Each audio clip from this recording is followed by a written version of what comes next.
Welcome to Kindness Stories, where every story reminds you that courage and kindness can transform lives in the most unexpected ways. If you love hearing about ordinary people who do extraordinary things, you're in the right place. So sit back, relax, and let's dive into today's incredible story that will leave you inspired and amazed. It all began in a quiet suburban high school that looked like any other.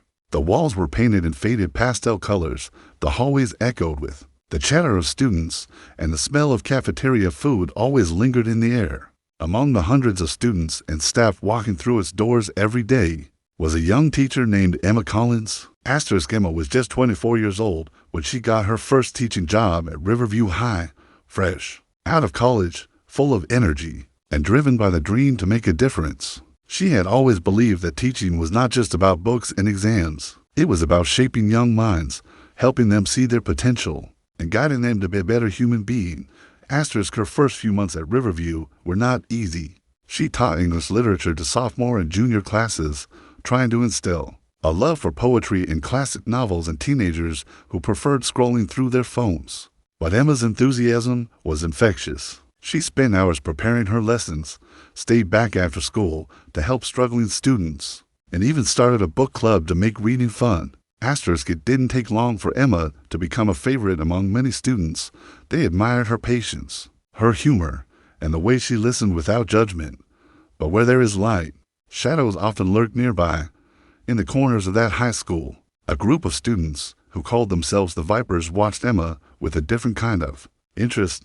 The Vipers were notorious bullies. They were not the kind who got caught throwing punches in the hallway. They were smart, cunning, and knew how to get under people's skin without leaving evidence. Led by Brandon, a senior with a cold smirk and a wealthy father who made sure the school turned a blind eye to his behavior, the Vipers ruled through intimidation. It started subtly. A snide comment here, an eye roll there. Brandon and his friends would mock Emma's teaching style, mimic her voice behind her back, and spread rumors about her personal life. They loved pushing boundaries to see how far they could go. Emma, however, stood her ground. She never raised her voice.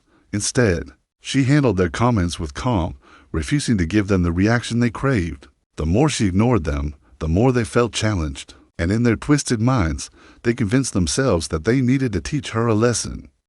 One rainy Thursday afternoon, after the final bell had rung and the school was emptying out, Emma stayed back in her classroom to grade some essays. She didn't notice the three figures lurking at the end of the hallway. Brandon, along with his closest cronies, Jake and Trevor, watched as the last teacher locked her office and left. They knew Emma would be alone. They waited until the hallway lights dimmed to power-saving mode, casting long shadows on the staircase. Emma finally packed her bag, switched off the lights in her classroom, and stepped into the silent corridor. She was halfway down the stairs when she heard footsteps behind her. She turned, startled, and saw the three boys.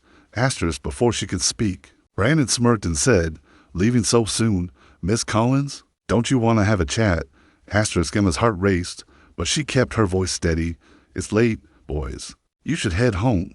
Jake laughed, a harsh sound that echoed through the stairwell. "Oh, we're not done with you yet." Emma clutched her bag tighter and took a step down, but before she could reach the landing, Trevor moved forward and blocked her path.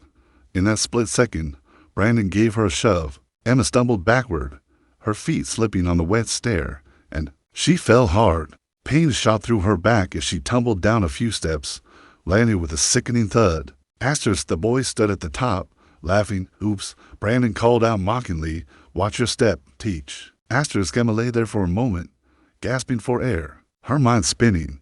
The pain was sharp, but a different kind of fire burned inside her. Fear mixed with anger, and anger ignited something she hadn't felt in years.